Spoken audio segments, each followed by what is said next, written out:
लय म्हणजे अति अति अवघड आहे डॉक्टर फील्ड म्हणजे. नीट एक्झाम पास होऊन येणं म्हणजे डॉक्टर झालं असं नाही. लय फील्ड लय फील्ड अवघड आहे, करावं लागतंय त्याला, म्हणजे स्टडी करावंच लागतंय, स्टडी शिवाय पर्याय नाही. प्रॅक्टिस पेपर चालू आहे, काय वाटतंय तुम्हाला? आमचं काय वायवा चालू आहे. आमचं कसं आहे माहिती का, ही ऑर्गन आणि ही विषय असा आहे की पुढं पाठ केले की मागे सपोर्ट होते, असं होते, कन्फ्युज होते. ह्याला लय अभ्यास करावा लागतोय ऑर्गन विषयाला. ऍडमिशन घ्यावं का नको कोणी? ऍडमिशन घेतलं तर अभ्यास करायची तयारी पाहिजे तरच आहे ह्याच्यात, नाही तर काय नाही त्याच्यामध्ये. तुमचं काय मत आहे? कुठला हो तुम्ही? लातूरवरून इथं. आम्ही बीडचा आहे.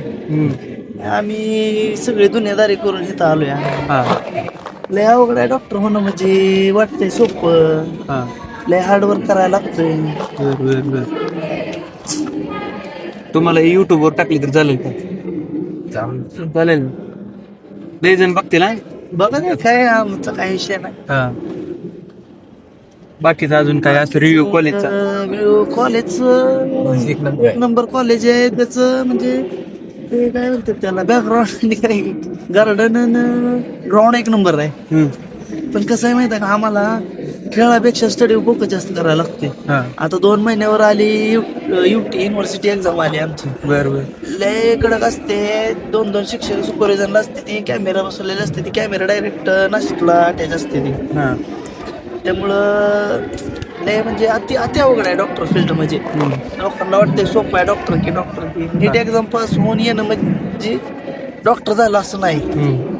लय फील्ड अवघड आहे, करावं लागतंय त्याला, म्हणजे स्टडी करावंच लागतंय, स्टडी शिवाय पर्याय नाही. प्रॅक्टिकल काय important? Practical plus theory important आहे. सगळंच ह्याच्यामध्ये, सगळंच बेसिक पासून हाय लेवल तर नॉलेज पाहिजे याला. भरपूर नॉलेज लागते याला. ती कसं एखाद्याच्या डॉक्टर होणं म्हणजे एखाद्याच्या जीवाशी खेळण्याचं हे आहे ना. चालू इंजिनात हात घालायचं. इंजिनाची नट नीट बसली तर काहीतरी इंजिनात दूर निघते जायचं. असू द्या. बाकी कॉलेज लाईफ आहे म्हणायचं याच्यात. पण कॉलेज लाईफ मध्ये एन्जॉय करायला गेलं की अभ्यासाचा विचार मनात येते, टाइमपास होतोय असं वाटते. ओके, जाऊ द्या. कॉलेज करावं का नको, मग शेती करावी माणसाने, असं काय वाटतं तुम्हाला? कसं आहे माहिती का, घरचं बॅकग्राऊंड चांगलं असलं तरी शिक्षणाच्या नादी लागायचं, नाहीतर निमवय जायचं शिक्षणात. आताची परिस्थिती लय बेकार झाली. परिस्थिती लय बेकार आहे. आणि आता कसा विषय, शिक्षणाला लय इम्पॉर्टन्स द्यायला लागले. म्हणजे शिक्षणाशिवाय इमेजेस नाही लोकांना. म्हणजे बाहेर फिरायचं म्हणलं की असं तुम्ही किती पण पैसे कमवा, एखादी डिग्री घेऊन बाहेर पडला ना वजनदार, म्हणजे तुम्हाला त्यात पैसे कमी असू द्या, पण समाजात किंमत आहे. माणूस म्हणजे शिक्षण आणि सरकारी नोकरी करायला. हे सगळ्या गोष्टी म्हणजे शिक्षण म्हणजे इम्पॉर्टंट आहे. म्हणजे कसं आहे माहिती का, आपण जर शिकलो तर आपली पुढची पिढी व्यवस्थित म्हणजे असं मार्गी लागते. म्हणजे आपण जर व्यवस्थित असेल तर मग व्यसनाच्या आरी जात नाही. म्हणतात की आई बापाचा संस्कार व्यवस्थित पाहिजे, असा विषय आहे. आपल्याला जर व्यवस्थित वळण असलं, आपल्याला जर व्यवस्थित संस्कार असले तर आपली इथून पुढची पिढी सुद्धा व्यवस्थितच घडते ना. तुमचं काय मत आहे? यांचं बरोबर आहे सगळं, हे आमची गुरु आहेत. असं आहे काय, जे गुरुने बोललं ते शिष्य. पर ते असं बी आहे ना एक म्हण, गुरुपेक्षा शिष्य 200 रागाव असतो, त्याचं काय असतं? आहे तसं पण आहे. शिष्य सुद्धा आमचे म्हणजे आमचं एक्सपिरियन्स अगोदर झालेलं. आता ही नवीन पिढीत एक्सपिरियन्स त्यांना जास्त 2 पावलं पुढं म्हणजे युनिक आहे शिष्य आमचे. सरकार सध्या फक्त डिग्री नाही तर असं डॉक्टर आहेत ती. म्हणजे चालूपासून आता त्यांच्यापाशी बिमार झालं तर म्हणजे आजारी पडलं तर यायला काय हरकत नाही. आम्ही इकडे यायच्या अगोदर आम्ही प्रॅक्टिस केली बरं हॉस्पिटलमध्ये.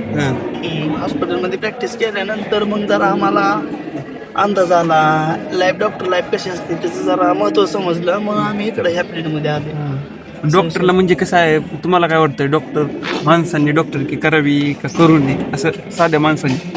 कसं आहे माहिती का, ह्याच्यात लाईफ आहे बरं का, फक्त आलं की अभ्यास करावा लागते. म्हणजे आलं की नॉलेजच घ्यायला लागते ह्याच्यामध्ये. डॉक्टर म्हणजे विदाउट नॉलेज बाहेर पडून चालत नाही. ही नॉलेज पाहिजे तरच कुठं समाजात म्हणजे ते. आणि एवढा म्हणजे आता सध्या भरपूर असं म्हणजे काय म्हणतात ना, डिप्रेशन मध्ये जग. नाही कॉम्पिटिशन एवढे आहे. ज्याला जास्त नॉलेज तीच टिकू शकते. बर बर. मग डिग्री कोणती पण असू दे, डिग्री कोणती बाजू ज्याला नॉलेज तोच टिकणार. तेवढंच तेच टिकणार. बरं एवढं होऊन पण लग्न होईल का नाही असं काय वाटतंय? लग्न तिथनं लाईफ चांगलीच आहे, लग्न होणार आहे. ह्याच्यात ह्या फील्ड मध्ये आले का नाही, वजन डॉक्टर ही डिग्री ही वजनदारच डिग्री आहे. त्यामुळे समाजात आदरच आहे या डिग्रीला. बरं, बाकीच्या डिग्रीचं म्हणतो. बाकीच्या डिग्री म्हणजे आम्हाला कसं करिअर करून लग्न करावं लागतंय, ह्याच्यात लग्न करून करिअर होत नाही डॉक्टरची. बर बर असं आहे होय. विषय हा. बाकीच्या फील्ड मध्ये कसं आहे? बाकीच्या फील्ड मध्ये काय आता सगळीकडे कोणती पण डिग्री घ्या, कॉम्पिटिशन तर आहेच. हा. असा विषय आहे. बर बर बर. आणि कॉलेज म्हणजे तुम्हाला आता काही पेपरला जाताना डिप्रेशन डिप्रेशन येते का आम्हाला? जे आम्ही रात्रभर अभ्यास केलेला असतो, एखादा शब्द वगैरे नाही आठवलं तर लय डिप्रेशन येतं आम्हाला. पुढचं समजून घेत नाही. समजून घेत नाही, त्यांना वाटतं अभ्यासच केला नाही. केला नाही असं वाटतंय. आणि आमचं कसं असतं माहिती का, अभ्यास तर रात्रभर केलेला असतो पण कन्फ्युज गोष्टी होत्यात ना. आता लक्षात तर किती ठेवायचं ठेवून. बर बर बर चालतं. असं वाटत नाही तुम्हाला म्हणजे पुढच्यानी समजून घ्यावं आणि नाही घेतलं की कसं बेकार वाटतंय ना माणसाला? म्हणजे आपण एवढं सगळं केलेलं की समोरच्याला वाटतं की ही काहीच करत नाही. म्हणजे वाईट वाटतं मनाला. त्यामुळे काय सुसाईड की करते ना? होय होय, सुसाईड मध्ये ती पूर्ण लय म्हणजे लय डिप्रेशन मध्ये जाते त्यांनी. असा विषय कॉलेजवर पण झालता एकदा अटेम्प्ट म्हणून मला कळलं. इथं झालता काय? नाही आम्हाला काय माहिती नाही. आमचं आता फर्स्ट चालू आहे, इथं फर्स्ट इयर चालू आहे आमचं. म्हणजे मी कसं मी कॉलेजवर आहे ना, ITI झालाय माझा, इंटर्नशिप झाली आता 2 वर्ष इथं झालं, म्हणजे टोटल 5-6 वर्षाचा अनुभव. इथंच आहे का तुम्ही? त्यामुळं मला माहिती आहे 1-2 तुमच्या फील्ड मध्ये कसं वाटतं, ह्याच्यापेक्षा कसं वाटतंय? कॉम्पिटिशन कमी आहे आमच्या फील्डमध्ये. कमी आहे काय? कॉम्पिटिशन कमी कशामुळे? आता माझ्या वर्गात म्हणजे माझा क्लास आहे ना, त्यामध्ये ऍडमिशन घेताना 53 झाले. सेकंड इयरला जास्त 20 जण आले, म्हणजे पास आउट होऊन, पास आउट होऊन. आणि बाकीचे बॅकवाले. आणि थर्ड इयरला मध्ये आम्ही 10 जण येणार आहोत फक्त, त्यातले बी एक विषय बॅक आहेत. बाकीचे तर कॉलेजला येत नाहीत. आता रेग्युलर 3 जण. त्यामुळे कॉम्पिटिशन कुठे बी जावं, कॉम्पिटिशन आमच्या ह्याच्यात जरा कमी.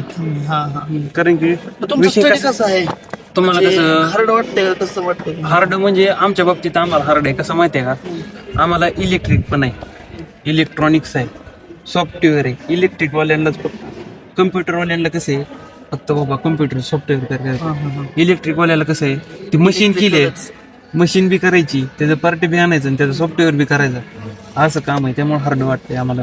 तुमचं आमच्यापेक्षा जास्त हार्ड आहे. तुम्हाला चालू आहे ना होमिओपॅथी म्हणजे त्याचं म्हणजे डीप मध्ये स्टडी केला तर होमिओपॅथी कळते, नाही तर अजिबात कळत नाही. डीप मध्ये स्टडी करावाच लागतं. होमिओपॅथी म्हणजे माइंडवर काम करते होमिओपॅथी. बरं. आणि जे जुनं आजार आहेत का नाही त्याच्यावरती काम, क्रोनिक डिसीजवर होमिओपॅथी काम करते. हा. बरं.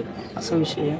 म्हणजे जे मानसिक आजार आहे थोडक्यात, मानसिक आजार, म्हणजे डिप्रेशन मध्ये जाणं किंवा एखाद्या गोष्टीच एकदम जुना आजार, म्हणजे एखाद्याची गोष्ट मनाला लागणं, असल्या आजारावरती मनाला लावून घेऊन त्यांना म्हणजे तेच विचार करत बसणं. एखाद्याला वाटलं बाबा पडलोय, आता माझा हातच मोडलाय असंच वाटणं, त्या गोष्टीवर आता माझा हात मोडला तर आता बाकीच्या गोष्टी मी कसं करू शकतो असा विचार करणं, पुढचा विचार करणं. आजारापेक्षा त्याला ते माइंड विचारच त्याला म्हणजे जास्त डिप्रेशन मध्ये टाकते. असा विषय म्हणजे लय म्हणजे डेंजर विषय. म्हणजे माणसाच्या तुम्हाला डोक्याशी खेळायचंय, डोक्याशी नाही मनाशी. त्याच्या मनात काय चालू आहे काय नाही विचार केला पाहिजे, असा विषय आहे का? बरं चालतं. बाकी जाऊ द्या. तुम्हाला पेपरसाठी ऑल द बेस्ट. तुम्ही टाइम दिल्याबद्दल धन्यवाद.